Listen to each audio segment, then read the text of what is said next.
గంగ గంగ ఇట్రా నువ్వు. మనం మళ్ళీ బుస్సుని గాలి తీద్దాం రా. అత్తకు అనుమానం వస్తుందేమో. ఎందుకు? ఓసారి తన్నులు తిన్నావు చాలదు. నీతో చేరితే నాకు పడతాయి తల్లి. ఎక్కడికెళ్ళొస్తున్నావు? చెప్పాను కదమ్మా, పనుంది బయటికి వెళ్తున్నానని. ఇది నువ్వు తెచ్చుకున్న ప్రాబ్లంలో నీకు కనిపించట్లేదా? కాపురాన్ని నాశనం చేసుకుని వచ్చావు. ఉష వెళ్ళినప్పటి నుంచి వీడు సరిగ్గా భోజనం కూడా చేయడం లేదు తెలుసా? ఉష అలా ఫీల్ అవుతోందా? మీ గుండెల మీద చేసుకుని చెప్పండి.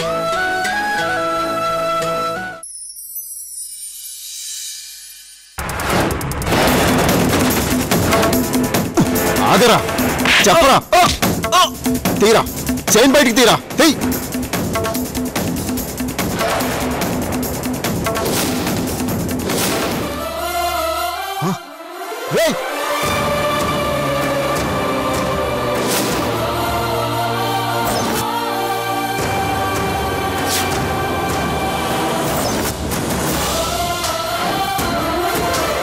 సార్ సార్ నా చైన్ సార్. చాలా థ్యాంక్స్ సార్. It's okay.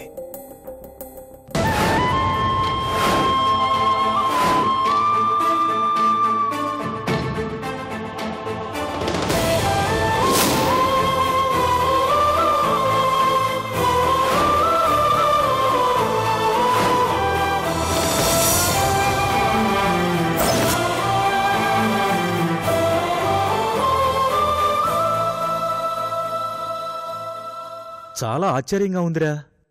ఎక్కడో అమెరికాలో ఉన్న సంధ్య ఫోటో ఇక్కడ ఓ రౌడీ షీటర్ దగ్గర ఎందుకుంది? వాడికి సంధ్యకు ఏంటి సంబంధం? నాకు ఇప్పుడిప్పుడే అంతా అర్థం అవుతుంది బాబాయ్. సంధ్య అమెరికాలో లేదు, ఇక్కడే ఉంది.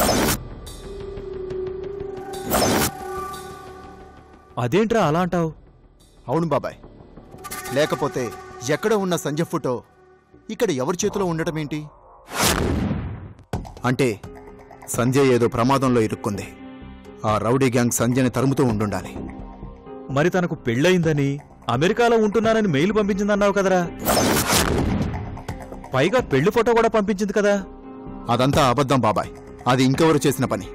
లేదంటే సంధ్య విషయంలో మనల్ని తప్పుదారి పట్టించడం కోసం చేసుంటారు. ఎన్ని కేసులు చూడడం లేదు బాబాయ్.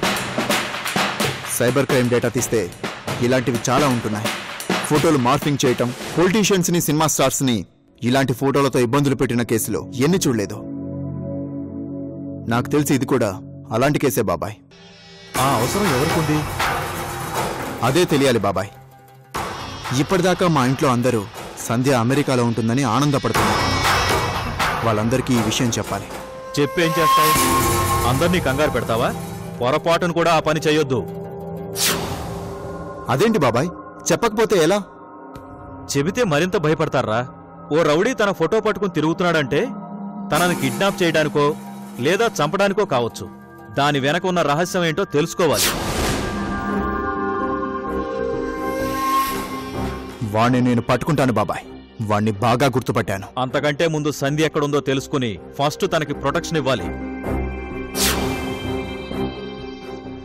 నువ్వు చెప్పినట్లు తను అమెరికాలో లేదంటే ఎక్కడుందో కనిపెట్టాలి. ఓసారి అమెరికా ఎంబసీ నుంచి అక్కడుంటున్న ఇండియన్స్ లిస్ట్ అంతా ఉంటుంది కదా, అది కనుక్కుందాం బాబాయ్. అది అంత ఈజీ కాదురా. హైయర్ అఫీషియల్స్తో నేను మాట్లాడతాను.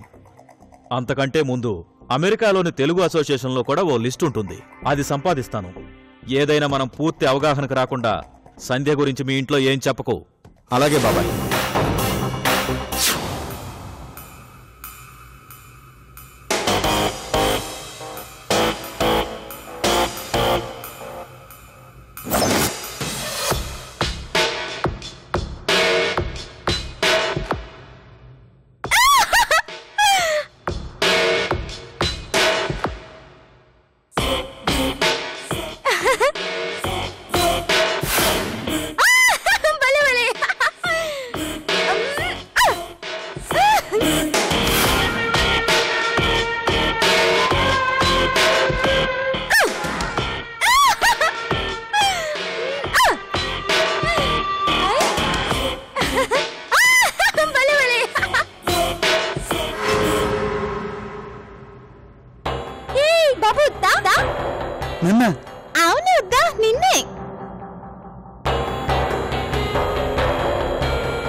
ఏంటి ఏంటి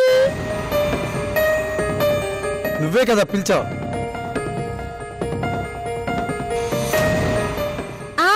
నేనే పిలిచాను. ఎందుకు?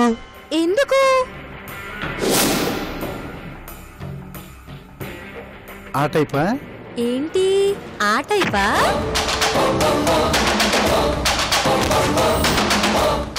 భలే భలే భలే.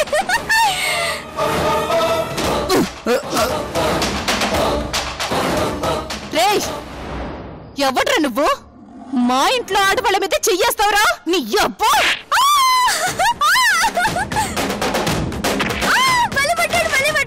అయ్యో లే బాబులే. ఏంటి గంగా, ఏమైంది? చూడత్తా, చెత్తనాయాలొచ్చి మన గౌరీ మీద చెయ్యేశాడు. నేను వీలేదమ్మా, తనే రాయి విసిరి పిలిచింది. ఏం గౌరీ? నేనే వేశాను. నీ అయ్యో, అది పిలిస్తే నువ్వు వస్తావురా? పో ఇక్కడి నుంచి. రావులమ్మ, నేనంతా చూస్తూనే ఉన్నాను. ఇందులో ఆ కుర్రోడు తప్పేమీ లేదు. ఈ పిల్లే రాయిశ్రీ పిలిచింది.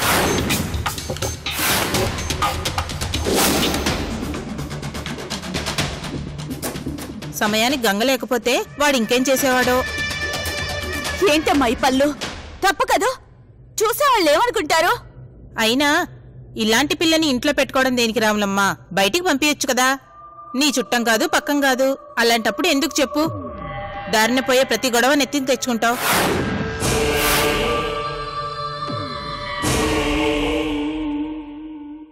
నువ్వు ఊరుకో పిన్ని. మా అత్త దశలో జాలిగుండే. కడుపుతో ఉన్న కుక్క కనిపిస్తేనే ఇంటికి తెచ్చి అన్నం పెట్టి పిల్లల్ని కనేంత వరకు జాగ్రత్తగా చూసుకుంటుంది. అలాంటిది ఆడపిల్లని వదిలేస్తుందా? కుక్కకు అన్నం పెట్టడం వేరు, ఓ ఆడపిల్లని చూసుకోవటం వేరు గంగా. రేపీ పిచ్చిది ఏ పిల్లనో పిల్లాన్నో కంటే ఏం చెప్తారు? ఎవరి బిడ్డని చెప్తారు?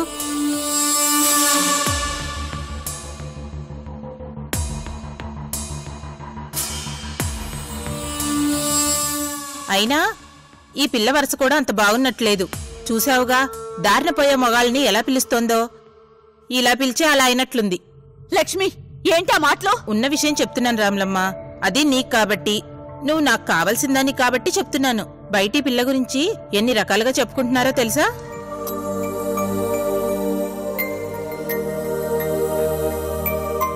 ఏం చెప్పుకుంటున్నారు? ఎందుకులే, మళ్ళీ నీకు చెప్తే నన్నంటావు. నాకెందుకొచ్చిన గొడవ? సగం ఎలాగూ చెప్పావుగా, ఆ మిగిలింది కూడా చెప్పు. చెప్పడానికేముంది? మీ బావే ఈ పిల్లకు కడుపు చేశాడనుకుంటున్నారు. చెప్పు తీసుకుని కొడతానా అన్న వాళ్ళని. మా బావ బంగారం. అవునవును, మా బావ బంగారం. గౌరీ, నువ్వుండు. మీ బావ బంగారమేనమ్మా. ఆ విషయం నీకు తెలుసు, నాకు తెలుసు. లోకానికేం తెలుసు? పైగా ఈ పిల్ల వాలకం చూస్తే ఇలా ఉంది. లోకం రకరకాలుగా అనుకుంటుంది. అందరి నోర్లు ముయించలేం కదా. అందరి నోటి గురించి ఎందుకు? మా ఇంటి అమ్మాయి గురించి ఎవరైనా బాగితే పళ్ళు రాలగొడతాను. అందుకేనమ్మా, ఊరందరి నోళ్లలో నానాక అప్పుడు గాని ఇంట్లో వాళ్ళకి తెలీదు. మీరిలాగే ఉండండి. ఈ పిల్ల ఇలాగే ఎవరినో ఒకరిని రాళ్లేసి పిలుస్తూ ఉంటుంది. చివరికి ఎవరి బిడ్డకో నీ కొడుకు తండ్రి అనిపించుకుంటాడు.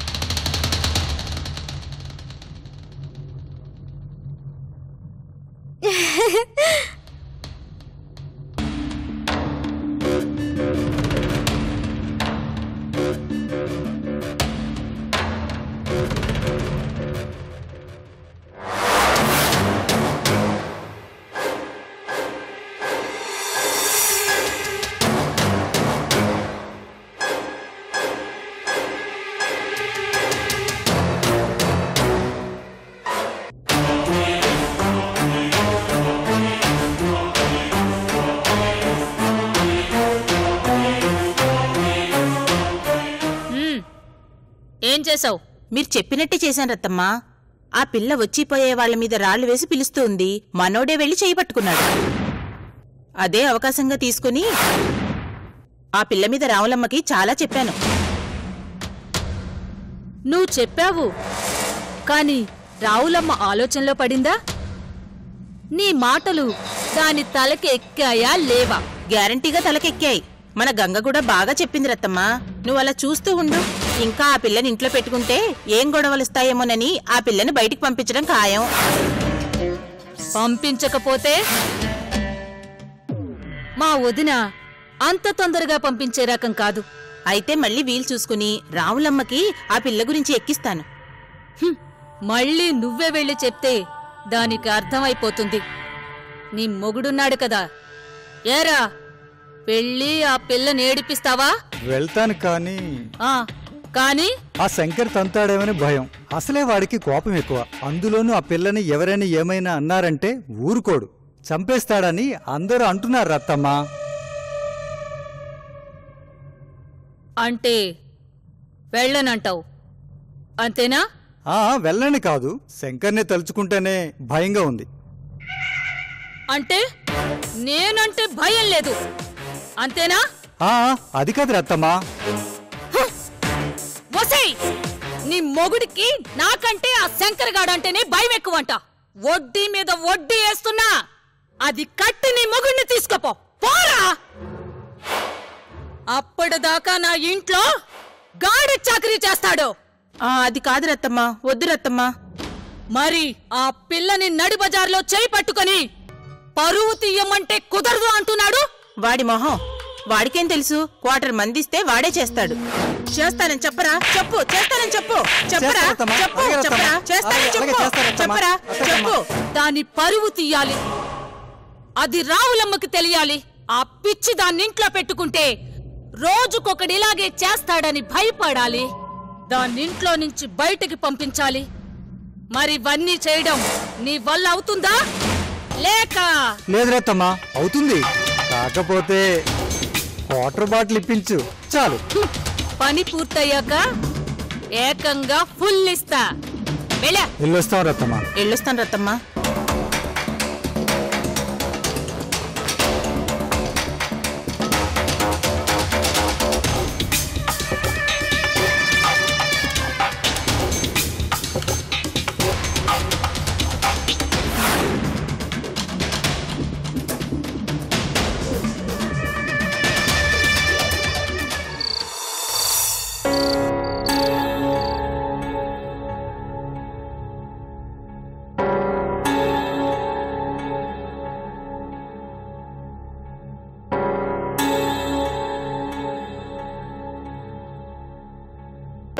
ఏమైంది రఘు?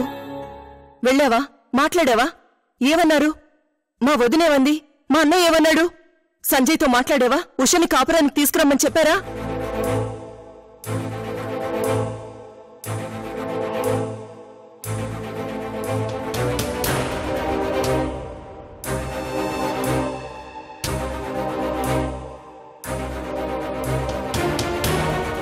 ఏంటి రఘు, తలనొప్పిగా ఉందా?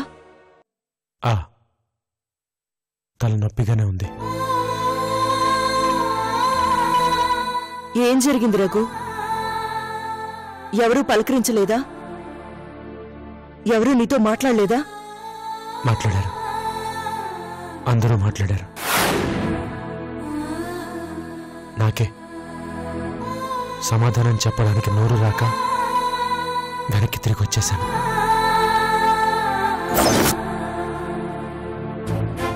ఏంటి రఘు, వదినేవైనా అన్నదా? సంజయ్ ఏమైనా తప్పుగా మాట్లాడా? రేఖ, నన్ను ఎవరేమన్నా నేను ఫీల్ అవను. ఎందుకంటే వాళ్ళ పరిస్థితిని నేను అర్థం చేసుకోగలను. కానీ ఈ ప్రపంచం మొత్తంలో నన్ను అర్థం చేసుకోగలిగే ఏకైక వ్యక్తి మీ అన్నయ్య, నా బావ. వాడి నన్ను అర్థం చేసుకోలేకపోతే నేనెవరికి చెప్పాలి రేఖ?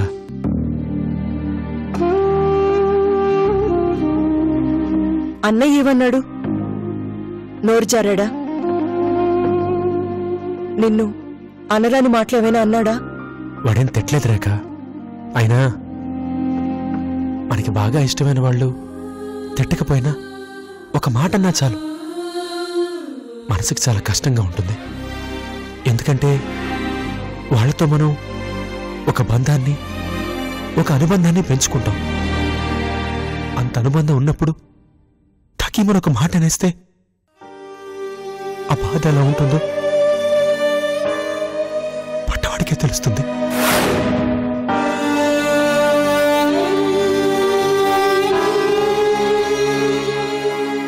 నిజమే రేఖ, జరిగిందే తప్పే.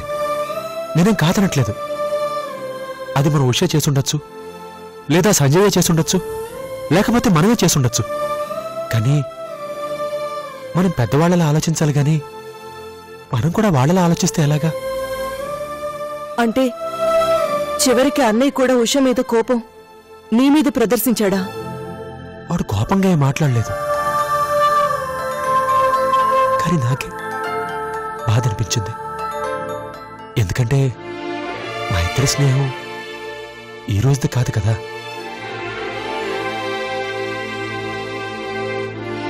లేక నేనే పరిస్థితుల్లో నేను పెళ్లి చేసుకున్నానో నీకు గుర్తుందా? నీ మీదున్న పిచ్చి ప్రేమతో, నువ్వు నాకెక్కడ దక్కవు అనే భయంతో నీ మీద నింద వేసి నీకు పెళ్లి కాకుండా చేసి నిన్ను ఆదుకున్నట్టుగా నటించి నీ మెళ్ళలో తాళి కట్టాను. అప్పుడు అందరూ నన్ను దుర్మార్గుడు అన్నారు. చివరికి నువ్వు కూడా నన్ను అపార్థం చేసుకున్నావు, నాతో గొడవ పడ్డావు.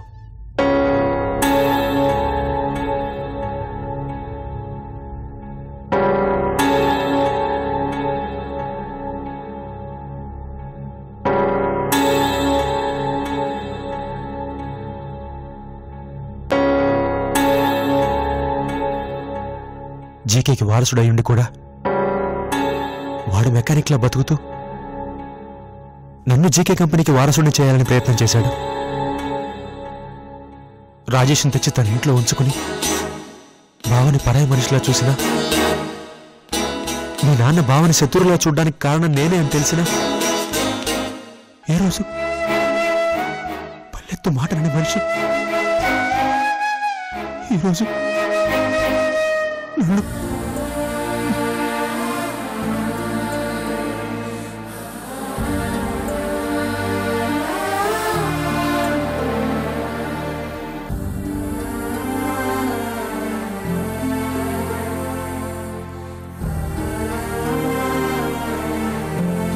రఘు,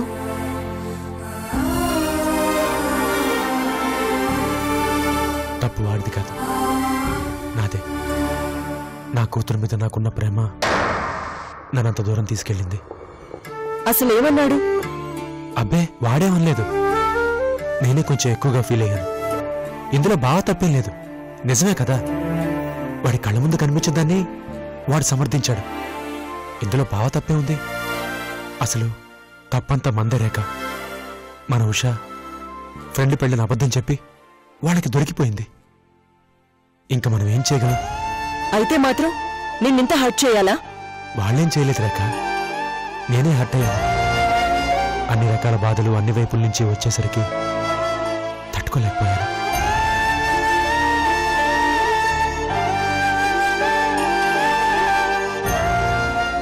సంజయ్ జీవితమేమో అలా అయిపోయింది. తను నా కూతురని తెలిసేసరికి ఎటో వెళ్ళిపోయింది. అసలు ఇప్పుడు ఎక్కడుందో కూడా తెలియదు. సమీక్ష నా కన్న కూతురు కాకపోయినా ప్రాణం కంటే ఎక్కువగా పెంచి పెద్ద చేశాను. తను కూడా లెటర్ పెట్టి ఎటో వెళ్ళిపోయింది. ఇటు చూస్తే ఉష, దీని జీవితం ఏమో ఇలా ఉంది. ఎందుకు రేఖ? ఎందుకు మన పిల్లల జీవితాలకి ఇలా జరుగుతుంది? నేను నీకు న్యాయం చేయలేదు, గౌరికి అన్యాయం చేశాను. ఎందుకు మన జీవితాలు ఇలా ఉన్నాయి? ఇక మారవా? ఇవన్నీ గుర్తుకొచ్చి చిన్న మాటన్నా కూడా మనసుకి చాలా కష్టంగా ఉంటుంది రేఖ. అంతే, నేనే అనవసరంగా ఫీల్ అవుతున్నాను. తప్పంతా నాదే, తప్పంతా నాదే.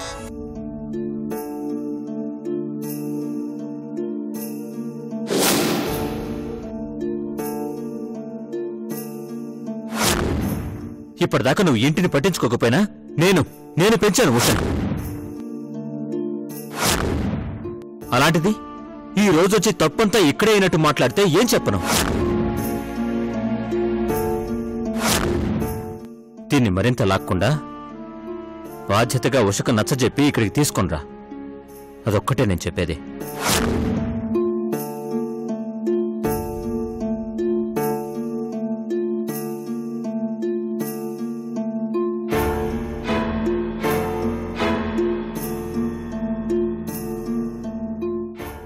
ఏమండి, ఏం జరిగింది? ఏం ఆలోచిస్తున్నారండి? భోజనం కూడా సరిగ్గా చేయలేదు. ఏమైంది మీకు? బాధగా ఉంది స్నేహ. ఎందుకండి?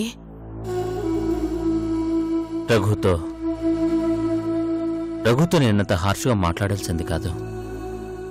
పాపం ఎంత కుమిలిపోయాడో ఏంటో. ఆయన ఎంత ఫీల్ అయ్యాడో తెలియదు, కానీ మీరు మాత్రం చాలా ఫీల్ అవుతున్నారండి.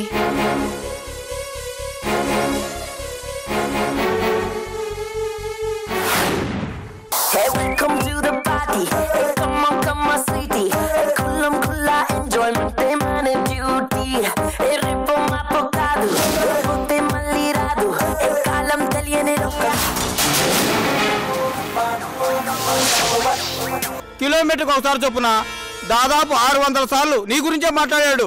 అనవసరంగా కొట్టాను అని తెగ బాధపడ్డాడు.